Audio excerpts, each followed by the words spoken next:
Hello friends, welcome back to our channel.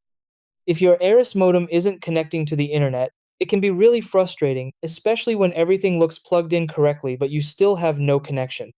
You might see blinking lights, no signal, or your device is showing no internet even though Wi-Fi is connected.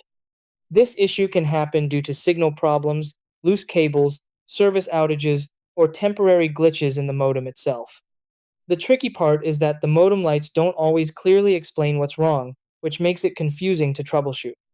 The good thing is that most connection issues can be fixed with a few simple checks, and you can usually get your internet working again without needing a technician. Try these. Step 1. Check that all cables are securely connected.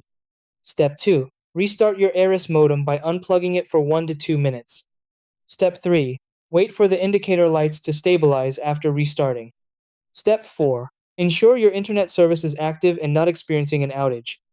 Step 5. Try connecting a device directly using an Ethernet cable. Step 6. Reset the modem using the reset button if the issue continues.